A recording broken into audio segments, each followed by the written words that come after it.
Structural functionalist. بنیادی طور پہ ہم جس طرح ڈفرینٹ ہم تھیریز آلریڈی ہم نے ڈسکس کی کہ جو اسٹرکچرلسٹ کا کانسیپٹ تھا یہ بنیادی طور پہ فنکشنلزم سے اس نے اوریجنیٹ کیا, لیکن ٹیلکٹ پارسن نے اس کے اوپر اتنا زیادہ کام کر دیا, اتنا زیادہ اس پرسپیکٹو کو آگے پروپاگیٹ کیا کہ یہ ایک اسٹرکچرلسٹ فنکشنلسٹ یا فنکشنلسٹ اسٹرکچرلسٹ دونوں طرح سے اس کو دیکھا جا سکتا ہے. یہ بہت بڑا کانسیپٹ ایک پوری طرح ایک پرسپیکٹو میں تبدیل ہو گیا.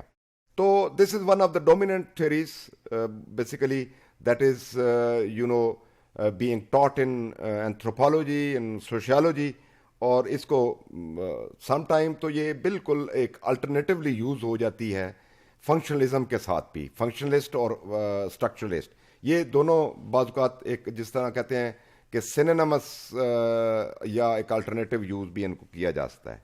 تو یہ تھیری جو ہے it tries to explain how the relationship among the parts of society, different parts of society, relationship are created and how these parts are functional to the individual. مطلب یہ ہوا, وہ کہتا ہے کہ کس طرح جو سوسائٹی کے ڈفرینٹ پارٹس ہیں وہ آپس میں کس طرح ریلیٹ کرتے ہیں, کس طرح انٹریکٹ کرتے ہیں, اور ان کا ریلیشن شپ اور ان کا انٹریکشن وہ انسان کے لیے کتنا فائدہ مند ہوتا ہے. یہاں سے انسان سے مراد بنیادی طور پہ ایک انڈیویجول کی بات ہو رہی ہے. اگر تو وہ پارٹس انسان کے لیے ایک انڈیویجول کے لیے پازیٹیو ہیں, بینیفیشل ہیں, تو پھر تو پارٹس ورکنگ کر رہے ہیں ہارمونیس وے سے. لیکن اگر وہ پارٹس ڈس فنکشنل ہیں, پوری طرح فنکشنل نہیں ہیں, یا پارشلی فنکشن ہے, یا وہ پارشلی ڈس فنکشنل ہو چکے ہیں, تو پھر معاملہ کیا ہوگا کہ وہی جو پارٹس ہیں پھر سوسائٹی میں کسی انڈیویجول کے لیے میننگ لیس ہو جاتے ہیں, بلکہ اس سے ورسٹ فارم یہ ہے کہ اس کے لیے وہ نیگیٹو کانسیکوینسز جو ہیں وہ انڈیویجول کو فیس کرنا پڑتے ہیں. ہم نے دیکھا کہ جو فنکشنلسٹ ہیں بنیادی طور پہ ان کا جو ماڈل تھا وہ کنسنسس بیسڈ ماڈل تھا کہ سوسائٹی کے اندر کنسنسس ہوتا ہے. پھر ہم نے دیکھا کہ کانفلکٹ جو تھا پرسپیکٹو تھا, اس نے کہا کہ نہیں, سوسائٹی میں کنسنسس نام کی کوئی چیز نہیں ہوتی, بلکہ وہاں پہ جو ہر وقت تصادم رہتا ہے وہ بے شک اداروں کے درمیان ہو یا افراد کے درمیان ہو. تو یہ جو فنکشنلسٹ کا پرسپیکٹو ہے جس کو اسٹرکچرلسٹ نے اون بھی کیا, سپورٹ بھی کیا, آگے پراپاگیٹ بھی کیا, اور بلکہ اس کو ڈیولپ بھی کیا. تو وہ کہتے ہیں کہ جو کنسنسس ہوتا ہے سوشل آرڈر کے درمیان اور سوشل اسٹرکچر کے درمیان, اور جو فنکشننگ ہوتی ہے کسی سوسائٹی میں پارٹس کی, وہ اسموتھ فنکشننگ ہوتی ہے. تو اب ہم دیکھتے ہیں کہ یہ سوسائٹی کو کس نگاہ سے دیکھتے ہیں کہ سوسائٹی ان کے لیے یہ اس پرسپیکٹو کے لیے سوسائٹی کیا چیز ہے. تو وہ کہتے ہیں کہ society is basically a very complex system جس میں parts work together to promote solidarity and stability. وہی میں نے پہلے جیسے عرض کیا کہ وہ سوسائٹی کی اسٹیبلٹی کی, اس کے اندر استحکام کی بات کرتے ہیں, اس کی مضبوطی کی بات کرتے ہیں, اس کی پروگرس کی بات کرتے ہیں, اور اس میں جو پارٹس ہیں ڈفرینٹ. اب جب ہم کہتے ہیں نا سوشل پارٹس اس کے کیا ہیں, تو پارٹس اس کے سوشل انسٹیٹیوشنس ہیں, وہی پارٹس ہیں.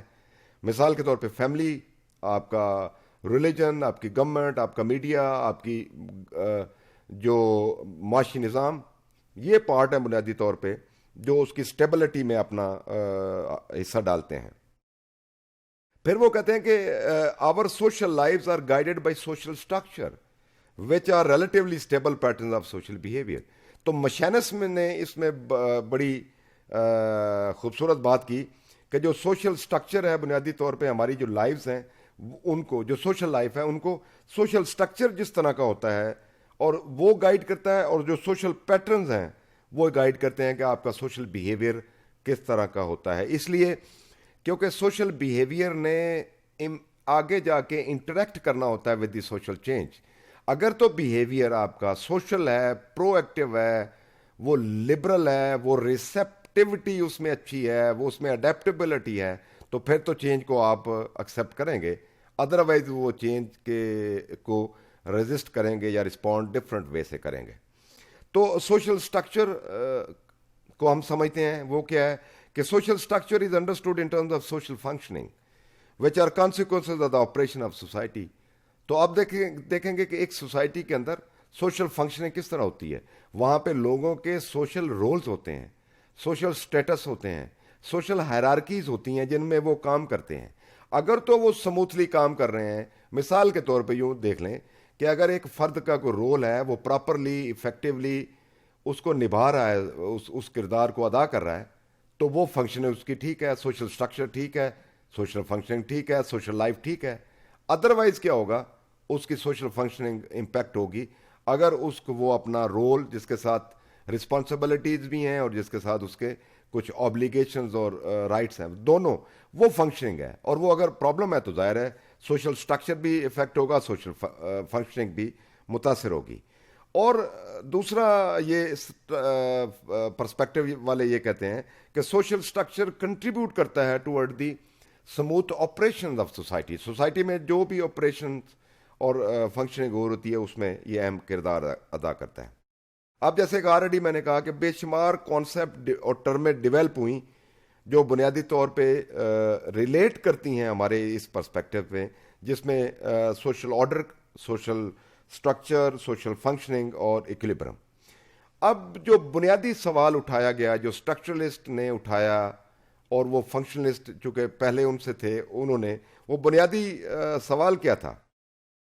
وہ انہوں نے یہ کہا کہ وٹ سوسائٹی، بنیادی طور پہ what hold society together, society میں کون سی چیزیں ہیں جو ایک جوڑتی ہیں ان کو آپس میں، اور کون سی چیزیں ہیں جو سوسائٹی کو اسٹیبل رکھتی ہیں، وہ کون سے فیکٹر ہیں، وہ کون سے پروسیس ہیں، وہ کون سے میکانزم ہیں.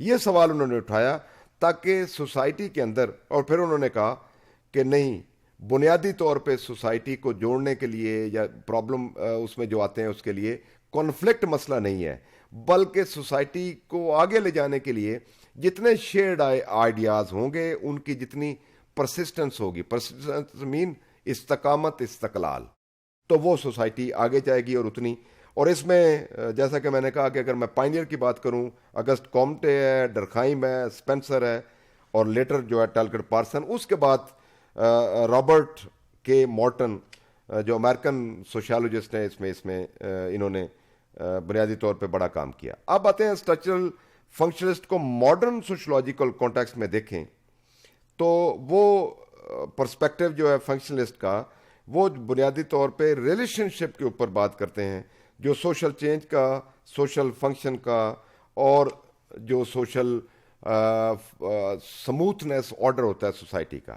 تو the functionalist aspect in the structural functionalist theory stress the role played by each component part in the social system, whereas the structural perspective suggests an image of society wherein individuals are constrained by the social forces, social backgrounds and by group social membership. دوسرے لفظوں میں یوں اس کو سمجھ لیں کہ functionalist جو تھے انہوں نے زیادہ توجہ دی ڈفرینٹ کمپوننٹس جو ہارمونیس وے سے بات کرتے ہیں، لیکن جو اسٹرکچرل پرسپیکٹو والے کہتے ہیں، وہ کہتے ہیں کہ جو انڈیویجول ہیں ان کو بہت سارے اسٹرکچرل کنسٹرینٹس ہوتی ہیں، اور وہ اسٹرکچرل کنسٹرینٹ کس صورت میں ہوتی ہیں کہ جب سوشل فورسز یا کوئی سوشل بیک گراؤنڈ یا ڈفرینٹ جو ممبرشپ گروپ کی ہوتی ہے، تو وہ اسٹرکچرل ایشوز یا اسٹرکچرل پرابلم ہوتے ہیں جو کہ کسی بھی فرد کو آگے بڑھنے نہیں دیتے. اور اسی ڈیبیٹ نے پھر آگے ایک نئی ڈیبیٹ جنم دی جس کو ہم ایجنسی ورسز اسٹرکچر ڈیبیٹ کہتے ہیں، جس کو دوسرے لفظوں میں ایک مائنڈ ورسز باڈی ڈیبیٹ کہتے ہیں، جس کو ظاہر اور باطن کی ڈیبیٹ کہتے ہیں. تو یہ ڈیبیٹ پھر آگے جا کے ایجنسی ورسز اسٹرکچر میں چینج ہوتی ہے، جس میں ریٹزر نے بہت زیادہ کام کیا ہے آگے جا کے. وہ ایک علیحدہ پرسپیکٹو ہے، اس میں بعد میں بات کریں گے.